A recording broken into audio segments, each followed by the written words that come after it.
Hi, Judge Andrew Napolitano here, and you are on Freedom Watch with my guest and good friend and Fox News colleague, Melissa Francis, host of After the Bell on Fox Business with our buddy David Asman at 4 p.m.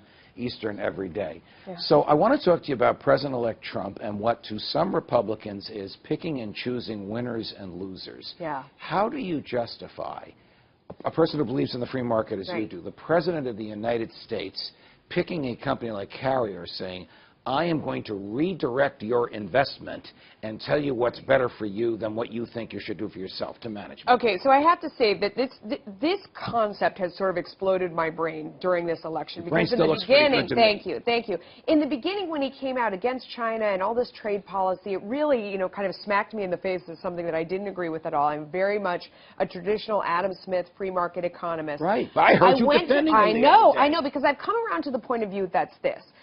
We didn't have free trade. We didn't have fair trade. We had all kinds of other countries imposing their own rules on our companies. We imposed nothing on them. Right. He's trying to reset the scales. When you get a company like Carrier that's moving jobs out, they're just adapting to how the market is right now, and they're doing the best for their shareholders, which is what they should do. He's trying to reset that balance. So he's trying to force the company to stay on one hand and threaten them with the stick. He's giving them the carrots of here's your incentive. But I believe in the next step that he's going to reset the balance and make it economically beneficial for them in the sense that they'll be closer to the end product of where they're going to sell their actual product. So they will save money on transportation. He's going to go all in on energy. So he's going to, that's been another one where it's going to be much cheaper. Sure, labor is cheaper in Mexico, but leakage is very high. I know people work there. But aren't these decisions that the people in whom Carrier's investors have reposed their money, management, should be making? Do we elect a president of the United States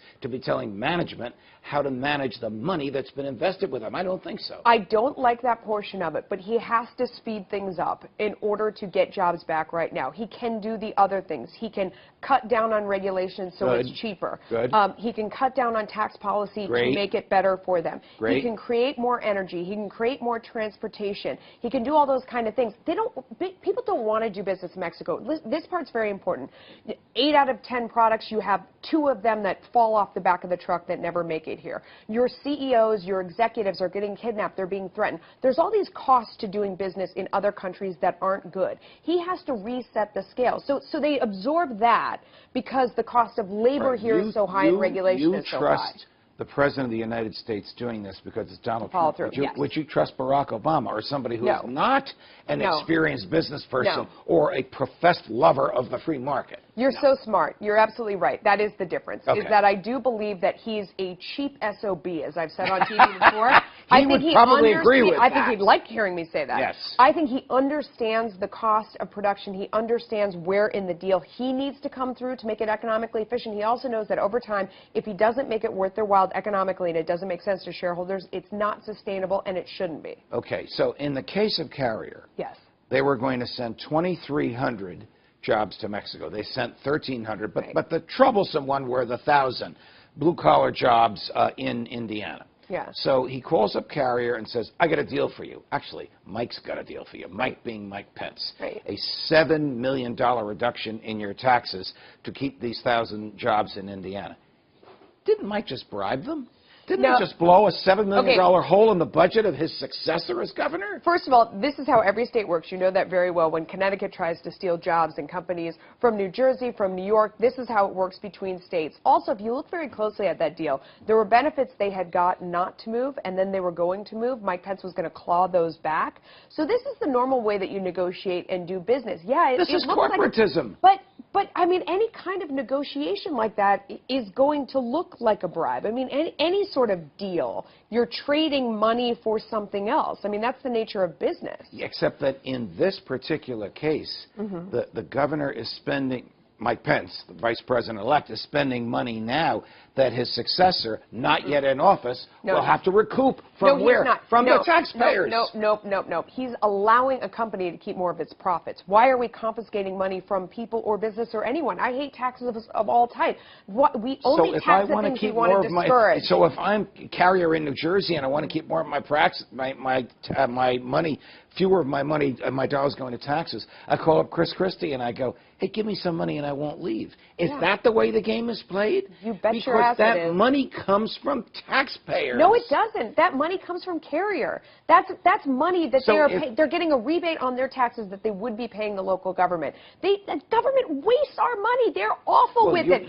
Everybody should give them as little as possible. You're preaching to the converted on that, but you are on government wasting money. Listen, I believe taxation is theft. Horrible. So I'm pretty out there Absolutely. on that. But for the government to pick and choose winners, how is this any different from Barack Obama picking Solyndra and giving them a $500 million break?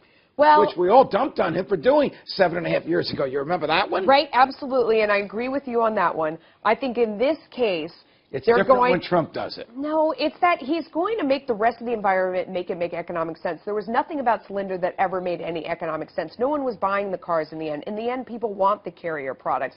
In the end, those are good jobs. With Solyndra, the entire thing was a hoax from start to finish. Is the essence of your argument, then, we must tolerate some corporatism and some government interference in order to bring us to a freer free market? Is that the Melissa Francis, Donald Trump argument I'm hearing? Yes, so, I mean, I want to hear him reset the environment to where it is a fairer, more level playing field across countries. And I think in that situation, people will choose of their own free will for their own economic benefit to keep jobs here because it makes more sense. I think the balances have gotten really out of whack because of a lot of the deal making that you're talking about. And he's trying to reset the scales. Because the truth is they would rather do business here closer to the end product with better workers. Okay, before we go, 2 days ago he said, $4 billion for Air Force One is too much.